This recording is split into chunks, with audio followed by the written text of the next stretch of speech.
Hi, and welcome to Mindful, Beautiful, and Thriving, a podcast series by Tharaka Foundation focused on youth mental health. Before we begin today's episode, I just wanted to let you all know that all content that is found in our podcast is created for informational purposes only. This content is not intended to be a substitute for professional medical advice, diagnosis, treatment, or therapy.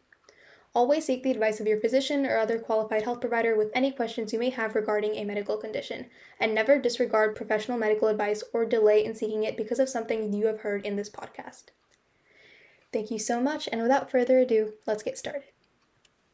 Hello, everyone, and welcome back.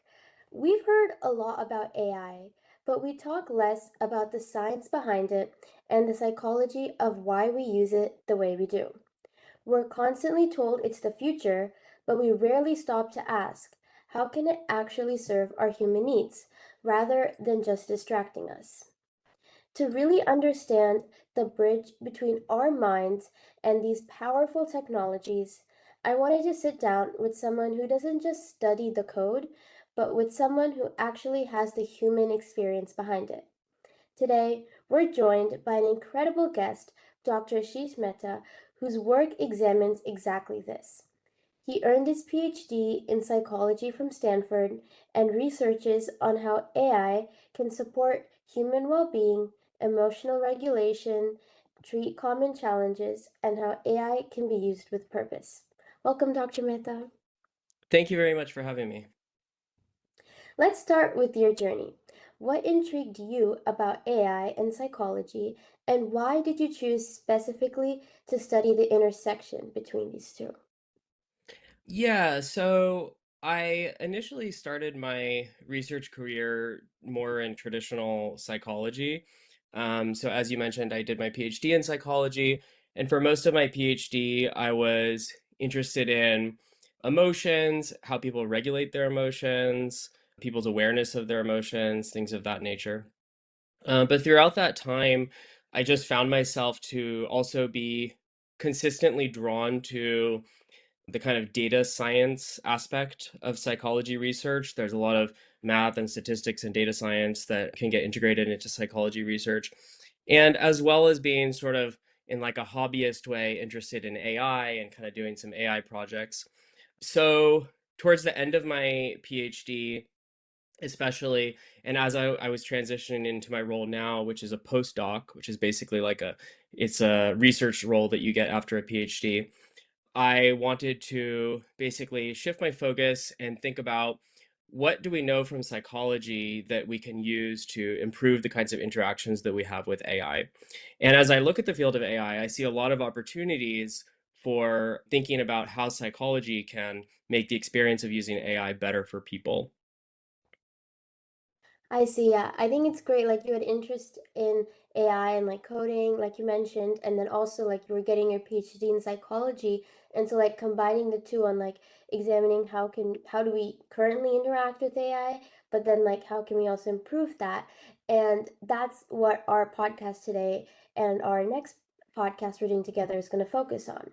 And so one thing I want to start off with is that you have a lot of research on like emotional regulation and alexithymia, and you also work on like how AI can improve it. So I was thinking like the one thing that makes us human species more evolved than animals is that we have intelligence, and the one thing that distinguishes us humans from robots and computers, technology, and AI chatbots is that we have emotions.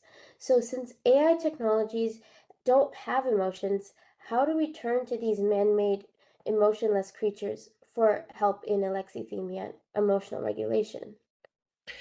Yeah, so it's a good question. So if I understand what you're asking, if AI chatbots don't have the experience of emotions, how is it that they seem to be able to some extent, understand our emotions and at least in some cases be helpful to people in terms of regulating their emotions, right? How can they do that if they don't have emotions, right?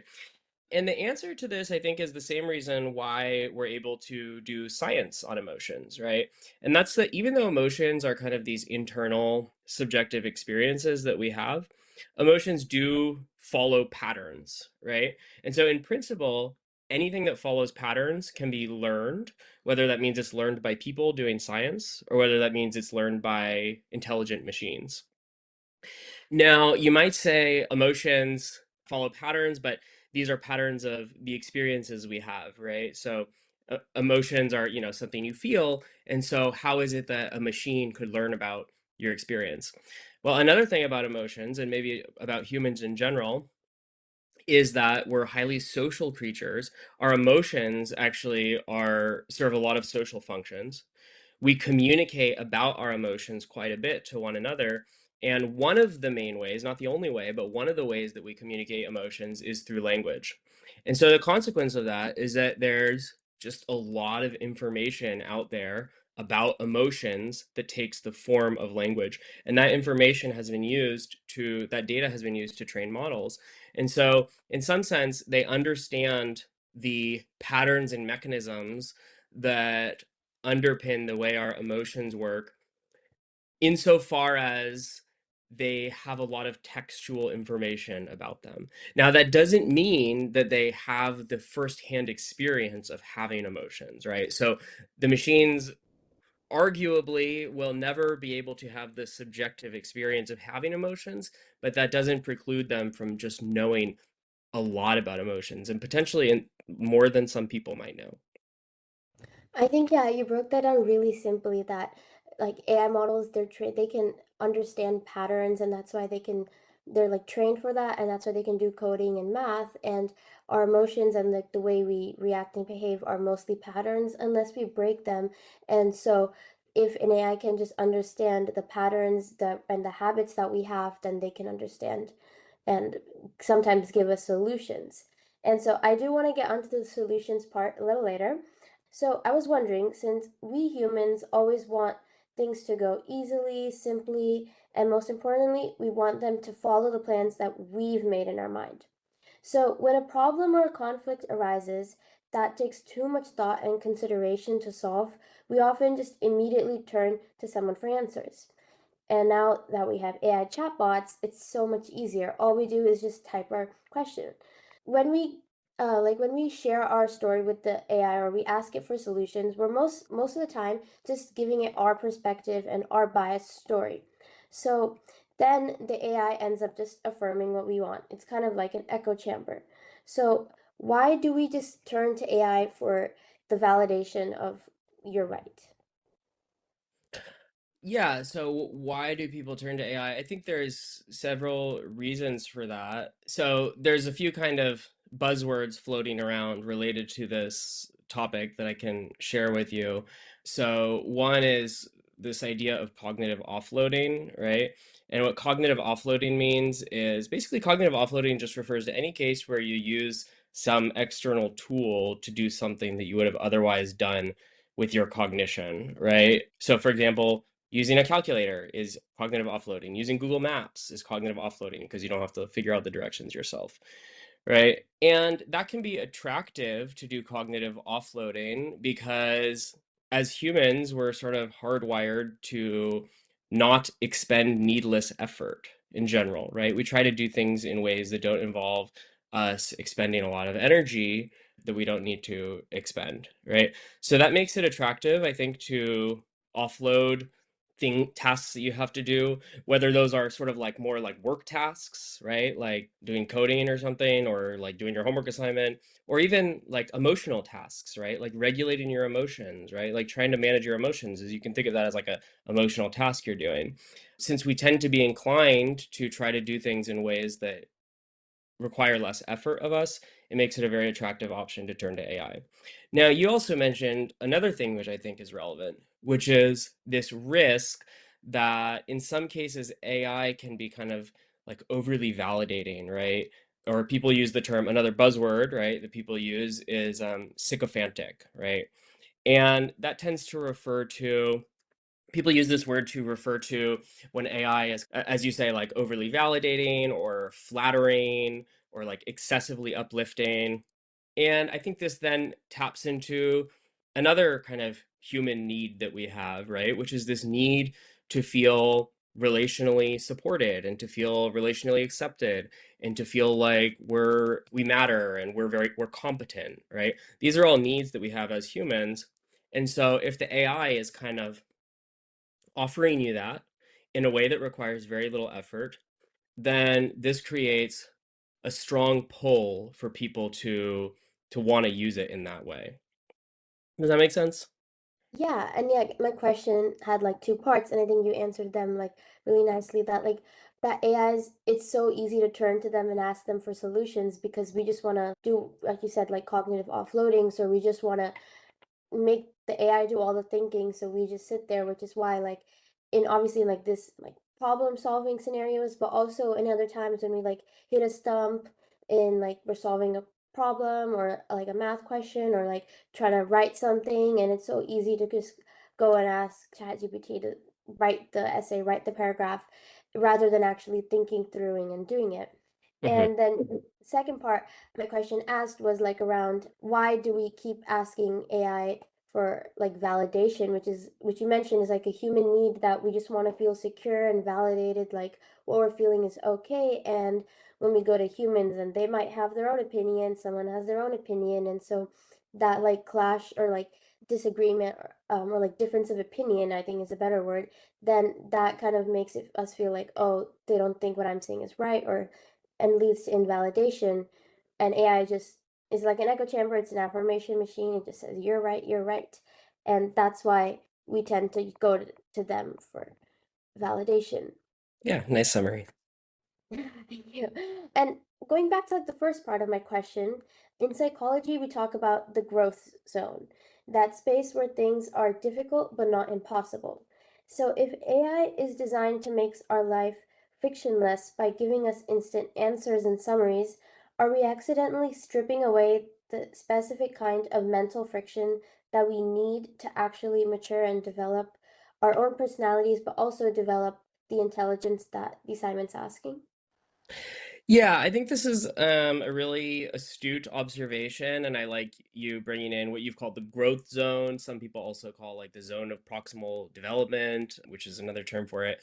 But yeah, so I guess one thing to point out with cognitive offloading is that cognitive offloading is not necessarily bad, right? Like in some ways, like using tools is a core part of being human, and it's what makes us very successful as humans, right? I mean, we've built so much tool infrastructure around us that allows us to accomplish things, and you don't even have to know how the tool works to be able to use it, right? But I think, as you're pointing out, what happens is when something is very easy, then you're no longer learning, right?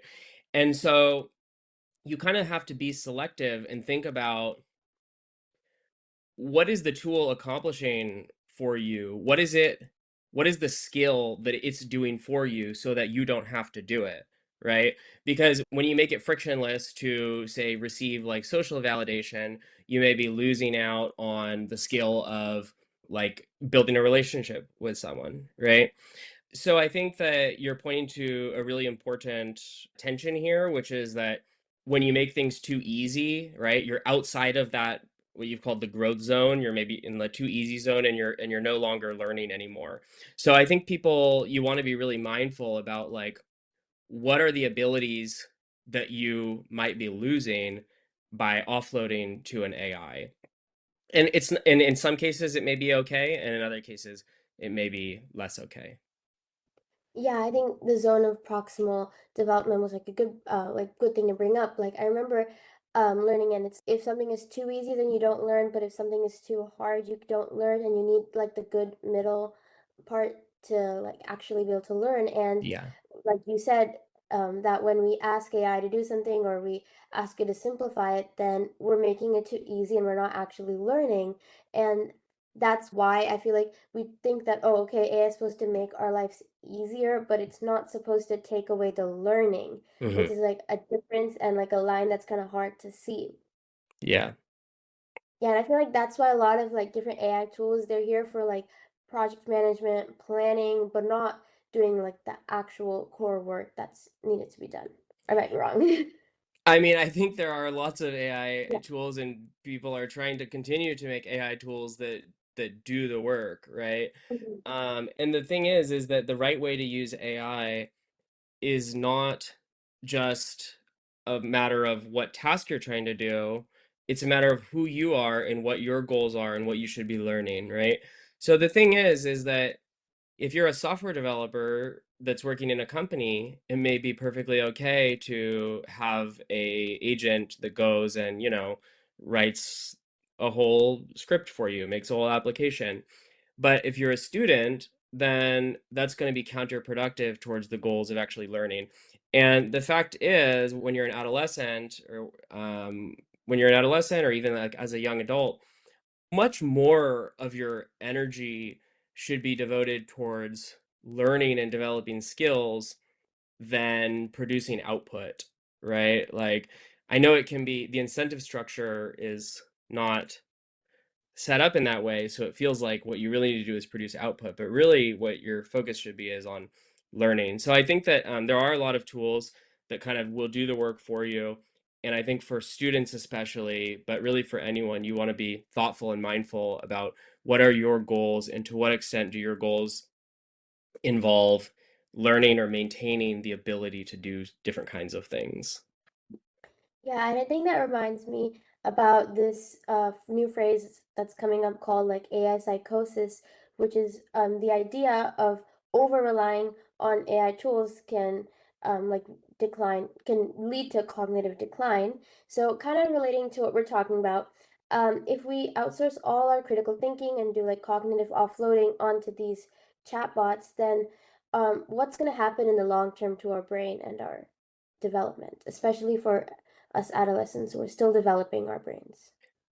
Yeah, so a couple things here. So the first thing I just want to like clarify, AI psychosis tends to refer to a kind of particular phenomenon where people are talking with chatbots and maybe they have some idea, and oftentimes that idea is like a little bit off, like not exactly a super correct idea, and then they'll go to the chatbot, and as you mentioned before, the chatbot will be like super validating, and no matter what you say, it'll say, yeah, that's a brilliant idea, right? And what happens with this so-called AI psychosis is that you get like progressively like unhinged beliefs in the person in the chatbot. So the person might come with some idea and say like, oh, I have this new like math theory, and then it'll tell the AI, and this is like a nonsensical math theory, and the AI will be like, oh my gosh, that's brilliant, and then it'll add like 10 more ideas, and then the person will add 10 more ideas, and it's kind of like a snowball effect. And so the end result is that the person's beliefs become so far from reality that it starts to resemble clinical cases of psychosis, right? Where people are just totally divorced from reality. So that's why they call it AI psychosis. Now, just be aware, this is not like a medical term. This is not a psychiatric term. This is a term that's being thrown around in popular culture. So just be aware of that. Research is still emerging as to like what exactly it is, but that's like a general description of what it is.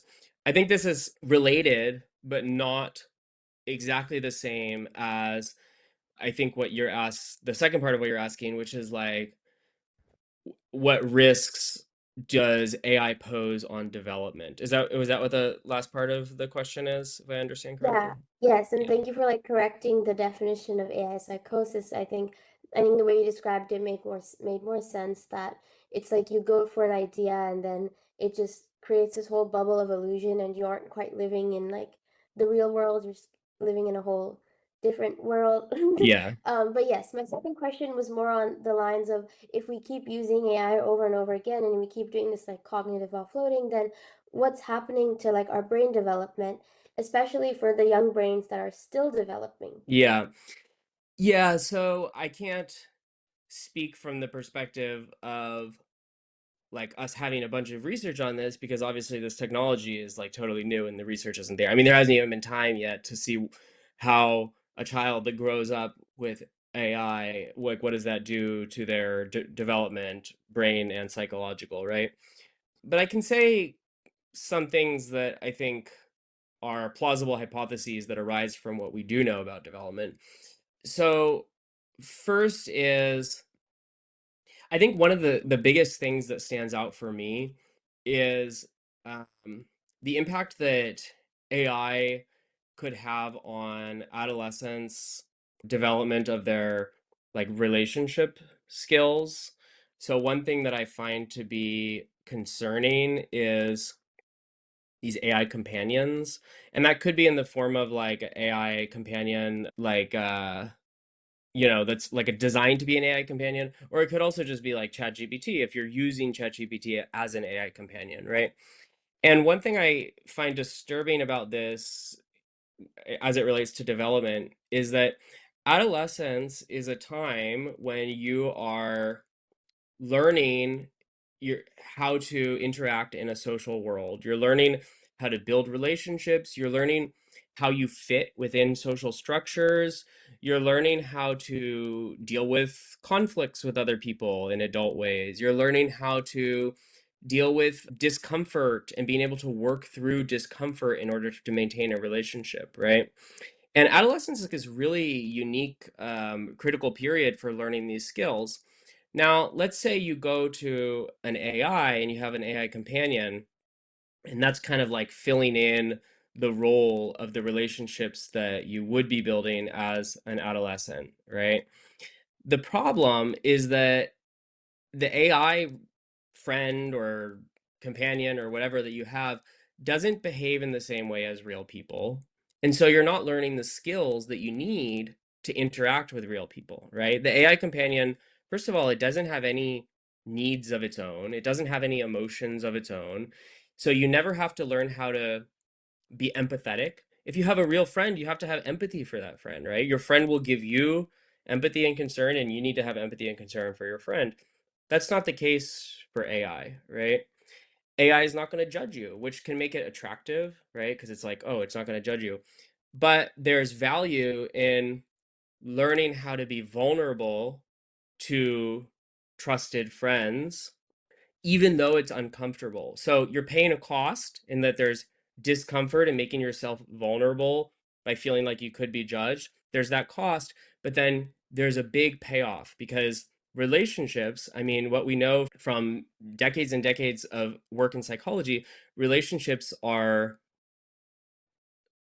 some of like one of the most, or if not like, yeah, like one of the most like best psychological predictors of well-being, happiness, longevity, physical health, right? So there's this really cool study that they've been doing at Harvard. It's called the Harvard Study of Adult Development, where they followed people throughout like practically their whole lives, like from the time they were adolescents until they were like into old age. And one of the big takeaways from this study was just how important it is to learn how to have safe and secure relationships. And one thing that they observed in this study is that these relationships sometimes involved conflict, right? But that didn't make the relationship not helpful for the person. So what makes the relationship helpful is despite having conflict, you're still able to feel that secure connection. You're able to feel like you have a dependable person that you can rely on and they can rely on you, right? So these skills are super important. Adolescence is this really crucial time for learning about this. And AI, I think, as you've said before, AI takes you out of that growth zone. There's no friction. You're not learning the skills that are so crucial for your development. Yeah, I think that's powerful. Like, since we don't know much about how AI is like impacting in academics, like we don't have the research for that. We do know how it's impacting in relationship skills and like soft skills. And when you're using AI too much and just talking with that, and you're lacking like real human connections, then all you're doing is just talking practically to yourself because it's just like an affirmation machine. And in that case, there's no conflict. And then when you go into the real world and you have to interact with people and you experience a conflict for the first time, it's like eye-opening. And Mhm. so I think that's why it's crucial to have like human interaction more than like chatbots and like technology. And then you also had mentioned one point that people do tend to go and talk to AIs more because they don't judge and they just validate. This brings me to like the next point about from a psychology perspective, when people keep going to AI for venting or ranting just because it doesn't judge, is this actually healing or is this a temporary relief because we're just talking to a mirror of our own thoughts? So, like, are we actually getting support or are we just becoming better at talking to ourselves? Yeah. I think so. The answer to this question, and really any kind of question that's posed very broadly with humans, is that it depends, right? It depends how you use it. And I think it is, yeah. So if you're using it and you're just going and sort of the AI is just telling you that you're right all the time and you're just going and you're venting, like you have to consider like what are the costs that are happening. Like, for example, could you be, if you weren't talking to the AI, might you be doing the harder thing and sharing a vulnerable moment with a friend, right? So in that case, then the cost is that you're missing out on that opportunity to bond with your friend. I think in general for adolescents, it's probably better to steer away from using AI as like a socio-emotional support mechanism. Now, that being said, I think like there are some opportunities to use AI in ways that are more beneficial. Like there are some apps, certainly not all apps, but there are some apps that are doing like AI evidence-based, like socio-emotional support. But yeah, I would say it's risky territory. There's a lot of ways for it to go wrong, and it's hard to get it right. So you got to be pretty cautious. And for adolescents, I advise caution. I see. Yeah, I think you mentioned like it just depends based on person, but it's better for just people who are still like brains are still developing for adolescents. Just stay away from something that can just hinder the growth. And Yeah. then another I want to ask that people often go to therapy to navigate challenges, enhance relationships with themselves and others, and also to improve emotional regulation. Usually, though, therapy is human led and human centered. So, part of your research examines how AI can be used as therapy to help with anxiety and depression. So, how does AI therapy fill the shoes of human led therapy? Yeah, I think as of right now, I don't believe it's filling the shoes of human-led therapy. So there's a few things I'll say about this. So first of all, I just want to preface this by saying that I have one study where we evaluated a digital therapy tool that was using very primitive AI many years ago, but I didn't design the therapy, so I don't think I'm like an expert on designing therapy, but I have some thoughts and opinions on this. And then actually a second caveat that I will add is that the technology is rapidly developing, right? So the capabilities now are not necessarily the capabilities of tomorrow. So I'm speaking about what I see as the capabilities right now with AI therapy. Okay, so when you're thinking about AI being used in a therapeutic context, the first thing that you can think about is that different people have different levels of severity in terms of the kind of problem they're having and the kind of care that they need. And I think that as you have more and more severe psychological issues, then that's going to mean that you need more or exclusively human oversight, right? But for someone who has much less severe issues, there may be opportunities for partial use of like AI kinds of tools. But I would say that patients themselves don't have the judgment to determine how, like, what kind of care they need, right? So you'd want to see a doctor and talk to your doctor about the kinds of products that you're using and have them make that kind of decision. Okay, another thing I'll say is that not all of these products are created equal. There's a lot of really bad products out there.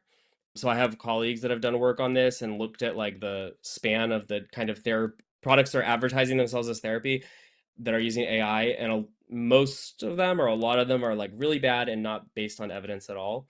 There's like maybe a few that are backed by evidence. Um, One product I like that's not, it's not therapy per se, but it's a tool for socio-emotional support. It's called Flourish. They're not paying me to say this, but it is a colleague of mine, and I like their app because they all of their products are based on empirical evidence, and they're doing continual empirical validation on the products that they're distributing. Sorry, do you know what I mean when I say empirical? When I say empirical, I just mean that they're doing like scientific investigation as to like whether or not this is a safe and effective product. So yeah, I guess like maybe to summarize here, I would say I tend to favor more like socio-emotional tools as opposed to full-blown AI therapy, but I think that needs to be like used with caution. If you're having like actual psychiatric like clinical conditions, I think you definitely should be seeing a doctor and discussing with your doctor the products that you're using. Yeah, so you can think about the difference between like with socio-emotional tools is like going to the gym versus going to like a sports medicine person who's giving you like specific exercises that heal some particular wound. That's more like going to therapy, right? And I think that in the AI space right now, there's some things that are more in this socio-emotional tools, like going to the gym, building your socio-emotional strength. And the therapy is kind of like full-blown therapy is like more, I think we're moving to a direction that maybe those products can be deemed safe and effective, but we're not quite there yet. Got it. Yeah. So it's kind of like a mixed thing because right now, like the full blown like AI therapy isn't great, but there are many tools that can be used alongside like human led therapy, is what I'm understanding. Hmm. And yes, thank you so much, Dr. Mehta, for joining us today. It was a pleasure to talk to you and learn about the psychology behind why we do what we do. Thank you for showing us with your research and data that AI has the ability to support and sabotage us, depending on how we use it. So, our conversation was really fascinating, and in part two, we'll explore how we can use this knowledge to use AI with purpose. Thank you. You're welcome. You are listening to Mindful, Beautiful, and Thriving, a podcast series by Tharaka Foundation. As part of our youth series, we will be releasing new episodes every month, so make sure to continue to check those out. We hope you enjoyed this